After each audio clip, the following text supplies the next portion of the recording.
Hello friends. तो मैं आज आपके सामने एक नया टॉपिक लेके आ चुका हूं और टॉपिक है हमारे पास सिलेबस फॉर जेबटी कमीशन या जेबटी टैट या जेबटी एंट्रांस या TGT TET of non medical.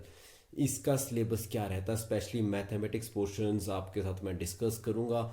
Maths के आपको कौन कौन से टॉपिक पढ़ने चाहिए इसके रिलेटेड, ठीक है जी। तो अब हम स्टार्ट करते हैं वीडियो को, ठीक है। तो जो हमारा फर्स्ट टॉपिक है वो रहता है नंबर सिस्टम, ठीक है। नंबर सिस्टम मतलब संख्या पद्धति।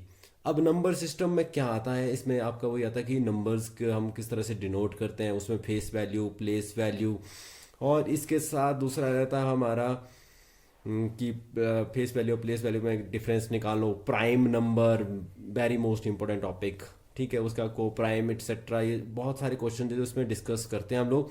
और जेबीटी का कोई भी एंट्रांस कमीशन या कुछ भी हो, उसमें कम से कम 2 मार्क्स के सम यहाँ से पढ़ते ही हैं। तो 2 क्वेश्चन यहाँ से हमारे कंप्लीट हो जाते हैं।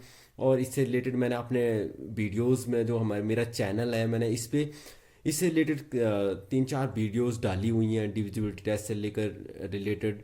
और मेरा मेन फोकस यही है कि मैं इन सारे टेस्टों की तैयारी के लिए जो टॉपिक्स आते हैं वो टॉपिक्स आपसे डीपली और बेसिक बड़े इजीएस्ट तरीके से आपको समझाने की कोशिश करूँगा। तो हमारा फर्स्ट टॉपिक ये रहेगा और इसको हम डिस्कस करेंगे, ठीक है।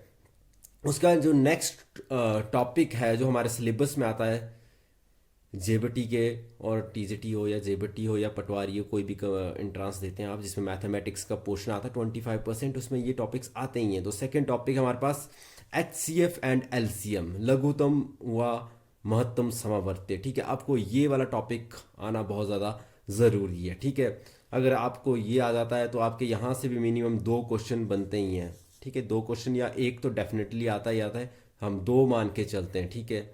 तो इस तरह से है। नेक्स्ट वन रहेगा हमारे पास, जो नेक्स्ट टॉपिक रहेगा वो रहेगा square and square roots and cube roots. इसमें क्या होता है हमारा मेनली, जैसे पॉइंट्स में क्वेश्चंस आते हैं, जैसे मान लो कि 0.0 लाइक दैट आता है कि 0.00016 का स्क्वेयर रूट क्या होगा। तो ऐसे कर क्वेश्चन बहुत ज़्यादा पूछे जाते हैं।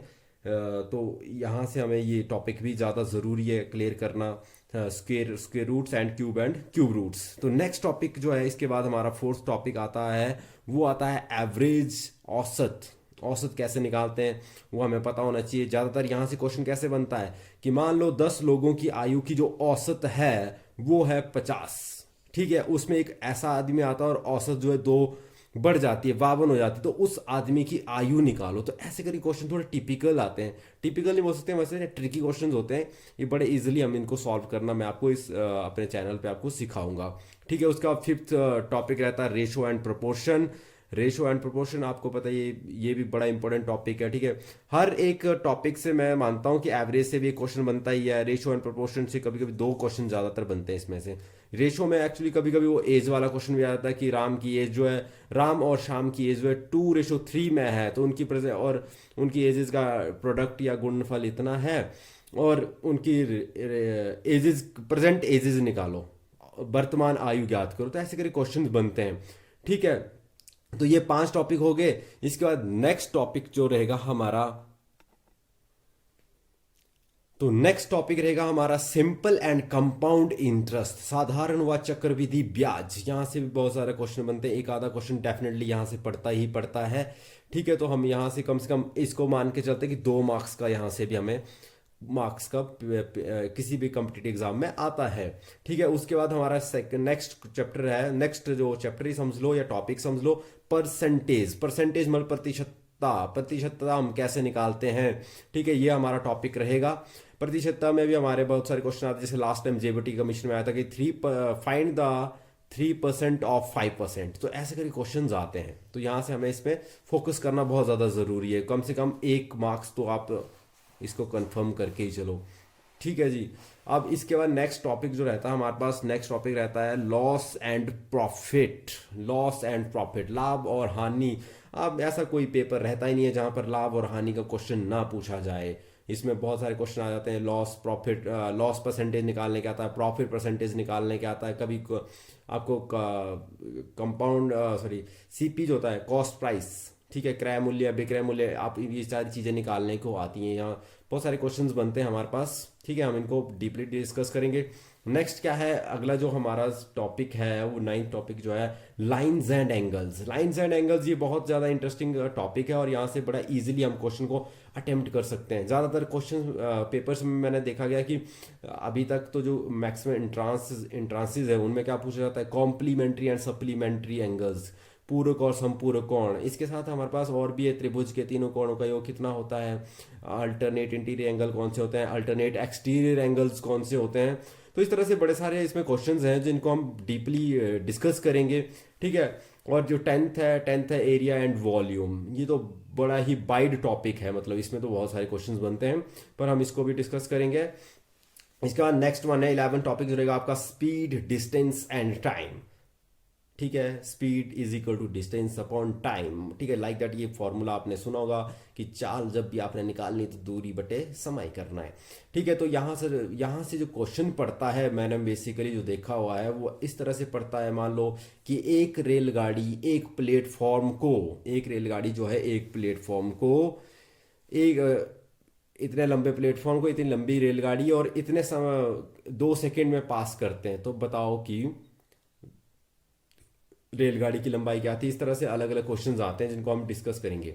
उसके बाद आ गया वर्क एंड टाइम, कार्य और समय।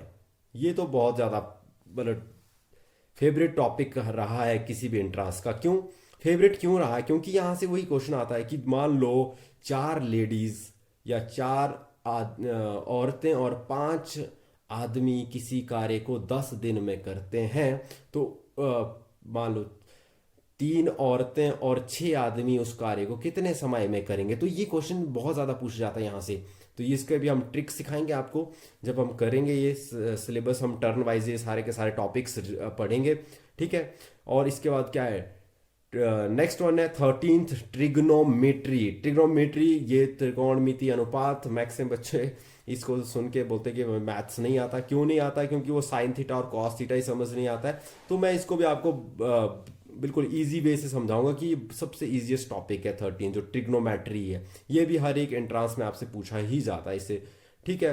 ट्रिग्नोमेट्री के बाद आता है हमारे पास स्टैटिस्टिक्स। 14th यूनिट जो आता है वो स्टैटिस्टिक्स आता है, सांख्यिकी। अब सांख्यिकी में क्या रहता है आपका, रहता है मीन, मोड और मीडियन, माध्य, माध्यक और बहुलक, ठीक है। तो ये हमारे 15 टॉपिक्स ऐसे हैं, चाहे वो जेबटी का एंट्रांस हो, जेबटी का कमीशन हो, जेबटी का टैट हो, या पटवारी का कमीशन हो, पटवारी का एंट्रांस या कमीशन बोल सकते हैं, एंट्रांस हो, या आपका दूसरा फॉरेस्ट गार्ड का हो, या कोई भी इस तरह जिसमें मतलब जिस भी कॉम्पिटिटिव एग्जाम में बेसिक मैथमेटिक्स आता है 10th लेवल का, उसे ये 15 टॉपिक्स क्लियर होने बहुत ज़रूरी है, तभी आप अच्छे मार्क्स गेन कर सकते हैं, ठीक है। तो मेरा यही मोटिव है कि मैं अपना एक्सपीरियंस जो मैंने अपनी लाइफ में जो गेन किया, मुझे लगता है कि मैं किस तरह से आपको गाइड कर सकता हूँ। इसलिए मैंने सोचा कि चलो कुछ बच्चों को मैं पढ़ाऊँ। और बच्चे बोलते हैं कि हमने क्या पढ़ना है, क्या पढ़ना है, क्या पढ़ना है। पहले तो मुझे समझ नहीं आता, पर मुझे अब ऐसा लग रहा है कि यूट्यूब एक ऐसा प्लेटफॉर्म है जिससे मैं बच्चों की हेल्प कर सकता हूँ, ठीक है। जो पढ़ सकते हैं उनकी हेल्प कर सकता हूँ कि क्या पढ़ना चाहिए हमें, ठीक है। तो रहा हमारा आज का वीडियो, और यही हमारा मेन टॉपिक्स रहेंगे। और इन पे हम आने वाले समय में जो जेबटी का कमीशन होगा, मुझे लगता है अप्रैल, मिड अप्रैल या एंड ऑफ अप्रैल में हो ही जाएगा, ऐसा मुझे लगता है। तो तब तक हम ये सारे टॉपिक्स एक बार डिस्कस कर लेंगे, और ताकि आपकी अच्छे से तैयारी हो जाए। और बाकी बेसिक मैथ्स पे हम वर्कआउट करते रहेंगे। जो भी बच्चे बेसिक मैथ्स अपना स्ट्रॉन्ग करना चाहते हैं, तो हमारी वीडियो, मेरे चैनल को सब्सक्राइब करते रहें और शेयर करते रहें, ताकि ज़्यादा से ज़्यादा मैं वीडियो आपके लिए बना सकूँ। Thank you.